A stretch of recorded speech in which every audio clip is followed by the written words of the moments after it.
Hi guys, today we're going to be doing a little planting around the berry beds. I've got a little bit of time, so I thought I'd come out here and take advantage of it. Mo is home sick, so he is upstairs napping, so I decided to come out here and do a little planting.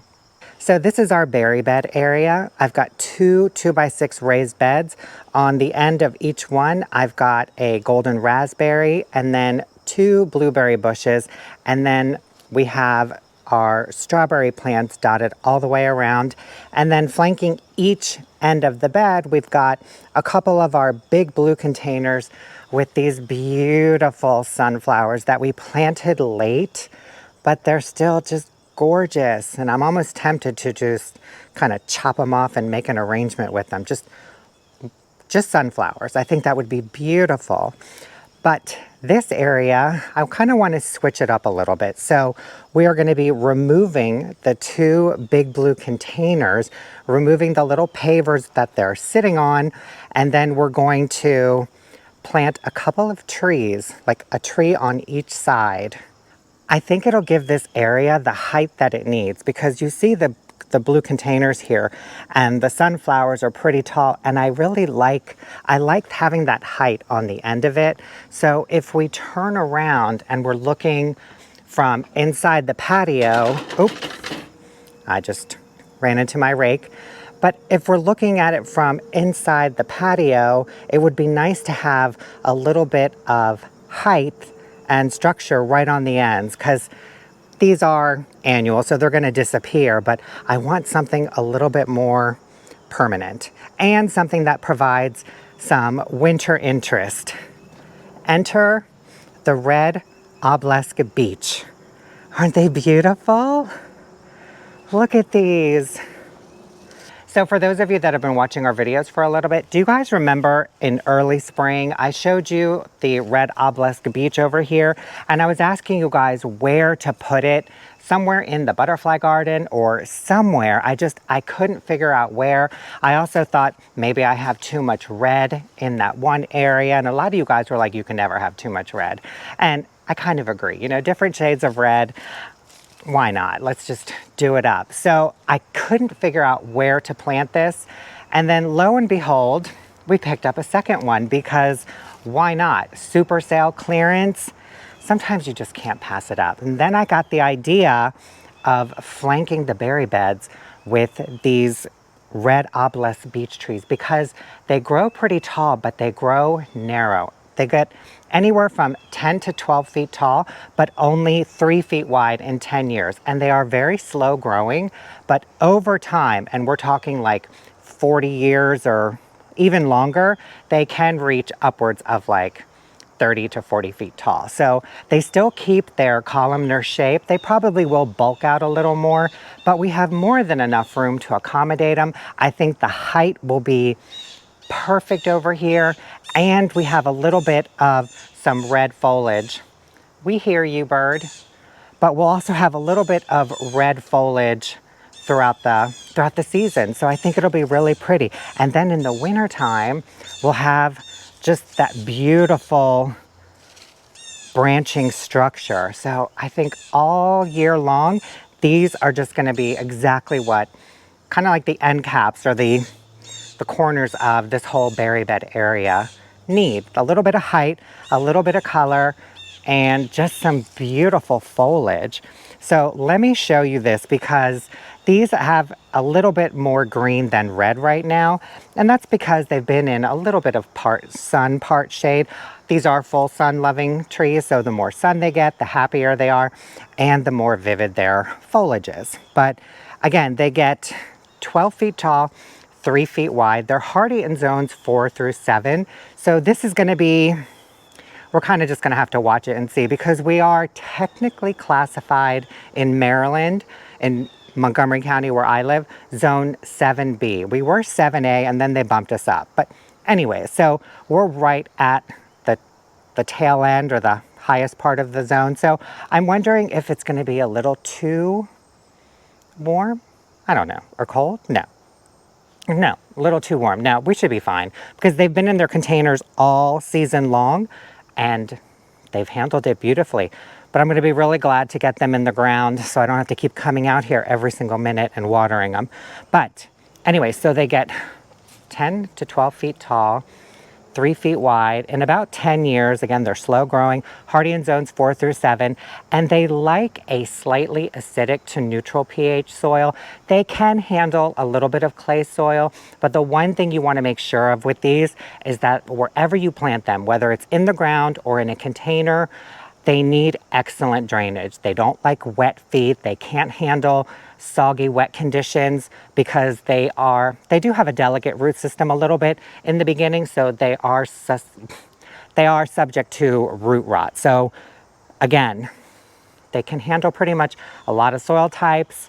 Give them full sun and excellent drainage, and they will be really happy. But look at these. Oh, they're so pretty. Now this one does have a little bit of a wonky shape. It's kind of going near. And so we can come in later and put in a stake of some sorts and kind of train some of these branches to straighten up a little bit. I think when this was at the garden center, I think it may have been tucked in somewhere. So I think the branches were probably stretching a little bit to reach the light. But this is what the foliage looks like. Isn't that beautiful? It is a deep, dark, purple, maroony, gorgeous red. I mean, it almost looks black. Red Obelisk European Beech. Beautiful. So let's take another look at it.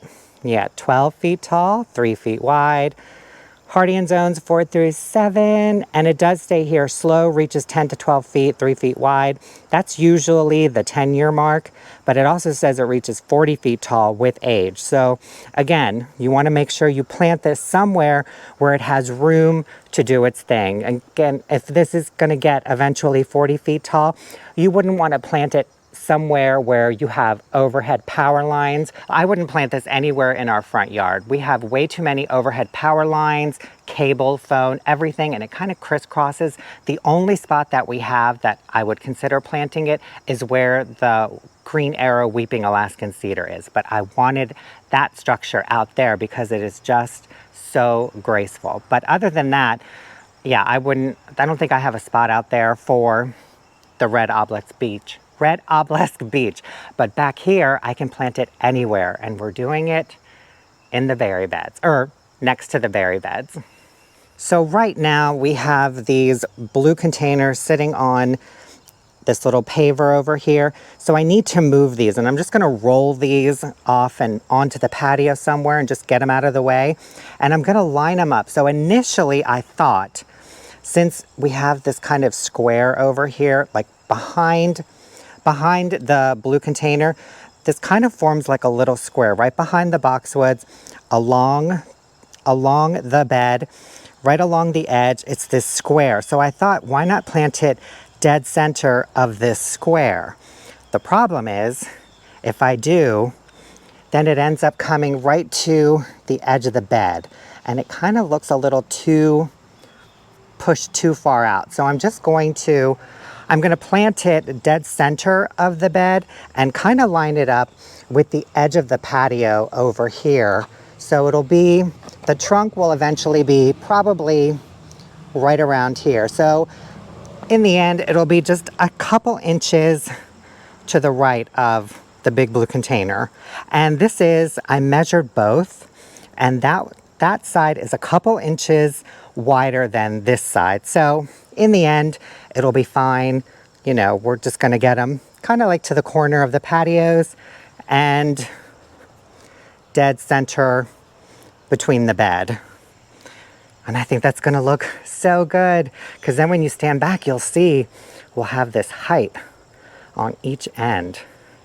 Oh, it's gonna look so good. So what we have to do is move these, scrape back the mulch, and we have landscape fabric over here.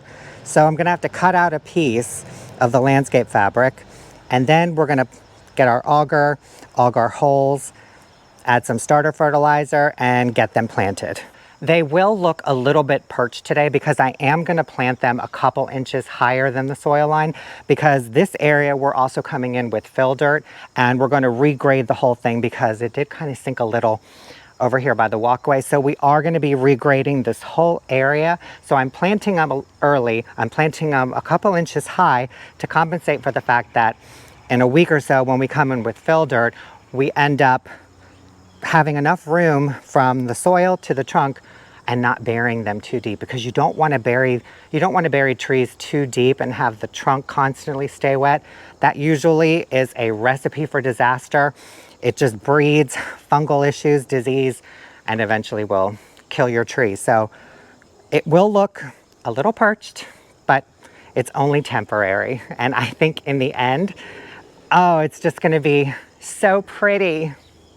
We've got quite a bit of activity in our neighborhood this morning. We've got airplanes, helicopters, I've heard a couple trains, and a few trucks driving by. So nobody's sleeping in today, but that's not gonna stop us from planting. I brought out the 9-inch auger today. We've got our starter fertilizer, gloves, a knife to cut the landscape fabric, and a rake. Here we go.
Look at that. Doesn't that just kind of cap off this whole area? Oh, they look so good. Let's come closer. Oh, yes. Yes, yes, yes. This is exactly what this space needed. Now we've just got these two beautiful living pillars. Let's come down here. Oh, look at that. Oh, so excited. Oh, I can't wait to see these just grow and fill in. So you can see, if we come in a little bit closer, you can see that it's pretty mounded up on this side. This side, this tree over here is sitting higher in the soil line than that tree over there. Because we're at a little bit of a grade down, I had to push this one up a little. But, oh God, it looks so good. So now when we come in with a little bit more fill dirt and just kind of level this whole thing out, because I don't know if it'll pick up on camera, but it's kind of like a little wobbly or uneven over here. But anyway, so now when we come in with a little bit more fill dirt, we can just scrape back some of the mulch and level this off a little bit and not have to worry about burying the trunk of the tree too deep, because I've got it perched so far up, you can actually see the roots right over here. So that's the flare, the root flare. So it's got more than enough room to breathe. And oh my gosh, I'm so happy. They look so good.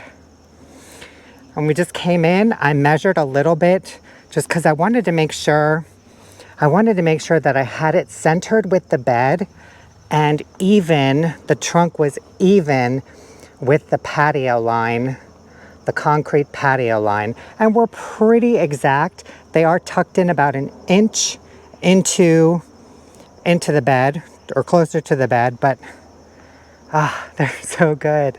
And this one, from the distance from the edge of the bed, the edge of the raised bed to the grass line here was about an inch and a half, 2 inches narrower than the one over here. But you're not going to really be able to tell, because once these trees settle in, thicken up, their trunks start to widen and their foliage just starts to bulk up, you won't be able to tell. They're pretty much identical as far as distance from the corner of the concrete, from the corner, or the distance from the raised bed to the trunk. They're pretty much identical. Maybe like an inch off, but yeah, you're not going to be able to tell. Oh, it looks so good. Now, let's walk over in the patio. Aren't these beautiful? They're so cheery. But now let's take a look, standing back. Capped right there. And over the foliage of everything, we got a little cap right there.